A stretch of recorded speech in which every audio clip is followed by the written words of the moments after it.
ये भी एक पाखंड हो गया।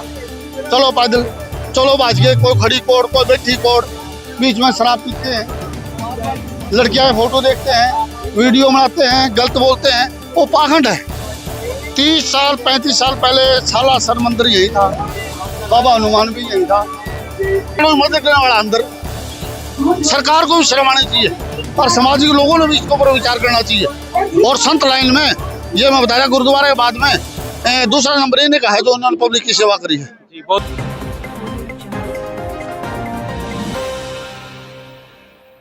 30 साल 35 साल पहले सालासर मंदिर यही था, बाबा हनुमान भी यही था, कौन जाता था। वह देवी देवता के पास तो हमको समस्या होती है, संतान की समस्या, दूध पानी की समस्या, जीत जाते हैं।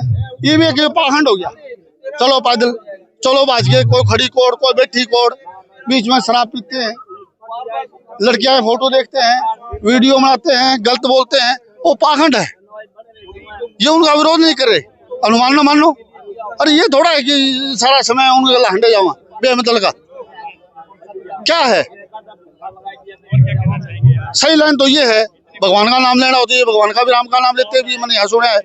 परमात्मा परमात्मा ने मानते हैं, तो भगवान के रूप में, बजरंगबली के रूप में हो, शिव जी भोले के रूप में हो, उसको छोड़ने कौन कहता है, कोई छुटवाएगा नहीं इनको। पाखंड में ना बढ़ो, आज को मंदिरा का हाल है। आप कहना चाहते हैं कि संत राम 5 साल की लड़की पूजा पाठ क्या करेगी, उसका क्या बताओ, उन्हें क्या जरूरत है। उन्हें ये पूजा पाठ तो बड़े बुजुर्ग के आदमी की थी, जो तंगी संगी में मांग करता था परमात्मा से, परमात्मा मैंने अच्छी फसल दे, हे परमात्मा मेरा अच्छा बच्चा पैदा हो, मेरा बच्चा नौकरी लगे। और आज तो पाखंडवाद चल पड़ा, शराबी है वह सालासर जाते हैं, मलंग है वह कोड़ जाते हैं। क्या आपने संत रामपाल जी महाराज जी के किसी अनुयायी को यहाँ पर नशा करते हुए देखा है? नहीं देखा, मेरी नजर में, मैं जानता नहीं सबको, मैंने नहीं देखा।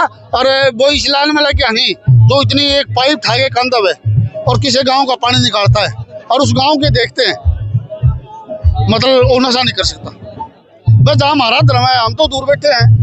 और संत रामपाल का अनुयायी का आदमी मोटर ठा के चिकड़ के वह मोटर लगाता है उस गांव का पानी काटने के लिए, वो शराब नहीं पिएगा, वो बुरा काम नहीं करेगा, क्योंकि उसका जो रामपाल महाराज है ऐसे वचन दे दिए उन्हें कि परोपकार के काम कर, उसमें गलत। कहना चाहते हैं कि संत रामपाल जी महाराज सही भक्ति भी बता रहे हैं और समाजवादी भी बना रहे हैं, एक सभ्य समाज की स्थापना कर रहे हैं, यही कहना चाहते हैं आप? ये जो परमात्मा है उसका असली रास्ता बताते हैं। ये कहते हैं पाखंड में ना बढ़ो, मानने से नहीं करे। मैं गुरु नानक को मानता हूँ, मेरे को किसी ने नहीं कहा गुरु नानक को मान लो, अच्छी बात है, बहुत बड़े नेक इंसान थे, उन्होंने भी ये नेक नीति ये काम किए थे। भूखा रोटी एक ऐसा सिस्टम चलाए गए जो आज लंगर ला रहे हैं। इतना बड़ा जो आंदोलन था 1.5 साल का, लंगर सबसे ज्यादा गुरुद्वारा के थे। ऐसे संत महात्मा ये रामपाल महाराज है। मैं जब जाट आरक्षण का प्रधान था उस टाइम भी इन्हें सेवा का मौका दिया था। अरे देखो हमारा एक मैं आंदोलन का बहुत बड़ा रहा हूं। जाट आरक्षण में संत रामपाल जी महाराज जी ने सहयोग दिया था, सहयोग देने की कोशिश थी, लेकिन हमारा उस टाइम सिस्टम फेल हो चुका था हमारे नेताओं की वजह से। हमारा जाट आरक्षण चला 8 साल और उसमें करोड़ों रुपया आया, लेकिन हमारे जो आरक्षण में जो लोग कुचले गए, 21 लोग मरे, 500 से ज्यादा जेल में गए, हजारों आदमी घायल हुए। संगठन की तरफ से, संगठन के नेता की वजह से किसी के एक पैसे की हेल्प नहीं। क्या है उन संगठनों में, क्या है उन समाज में? और ये उन आदमी के हैं जो उन शिकायत नहीं लड़ते। ये गांव जो डेरी का, किसी गांव का गंगुआ का जो पानी निकाला है, ये रामपाल के अनुयायी तो नहीं है। इन्होंने उस दुखी को मदद की है, और लेकिन हम जिसमें काम करते हैं, जिस संगठन में काम करते हैं, जिस पार्टी में काम करते हैं, वो हमारी मदद नहीं करते। देखिए, किसान को धरती का भगवान कहा जाता है, और जब किसान पर विपदा आई है, आपने मंदिरों का जिक्र करा कि मंदिरों के अंदर करोड़ों रुपया, अरबों रुपया चंदे के नाम पर जो है दबाए रखा है, और ऐसे में केवल संत रामपाल जी महाराज जी किसानों की मदद करने के लिए आगे आए हैं। आप क्या कहना चाहेंगे, इस चीज को कैसे देखते हैं आप? मैं बहुत अच्छी, सबसे बड़ी सेवा ये है, जब कोई साइड में रास्ता नहीं हो और जो उस टाइम पर रास्ता रोटी दे दे और उसकी मदद कर दे, इससे ऊपर ना भगवान है और ना कोई चीज है, इससे ऊपर है नहीं कोई। ये तो जिंदे जी भगवान, और इस कलयुग में जेल में बंद है।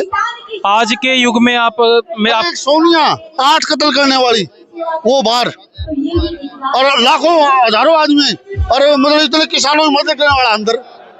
सरकार को भी शर्म आनी चाहिए और सामाजिक लोगों ने भी इसके ऊपर विचार करना चाहिए। ये मेरी खाप पंचायतों से मैं प्रार्थना करता हूँ, हमारे दर्शकों से क्या कहना चाहेंगे? भाई अच्छी लाइन का प्रचार करो। आपसे भी मेरी प्रार्थना है, कोई मेरे वर्ग का मूर्ख किसी जाति को गाली दो, उसको कम से कम वायरल करो। किसी महानुभाव ने बड़ा खूब कहा है कि यदि सच बोलने पर मुकदमा हो तो मान लीजिए कि झूठ सत्ता में है। क्या कहना चाहेंगे? बिल्कुल सही है, मतलब झूठ सत्ता में है। सच के ऊपर बोलने से उसके ऊपर मुकदमे, झूठे मुकदमे लगते हैं। सही रास्ते पर चलता है, सरकार की नाक रोकता है, उसके ऊपर झूठे मुकदमे लगते हैं। जैसे आपके नजदीक रवि आजाद, जिस चीज उस मैटर से कोई वास्ता नहीं है, उसके ऊपर झूठा पोस्को का एक्ट लाके मुकदमा दर्ज है। आपके जीवन काल में आपने देखा है किसी संत को इतने बड़े लेवल पर इतना बड़ा जनसैलाब यहाँ पर आया और उनको किसान रत्न सम्मान से सम्मानित किया जा रहा है, क्या कहना चाहेंगे? रतन के भागीदार है। और संत लाइन में ये मैं बता रहा, गुरुद्वारे के बाद में दूसरा नंबर इन्हीं का है जो उन्होंने पब्लिक की सेवा करी है। बहुत बहुत धन्यवाद। बहुत बहुत धन्यवाद।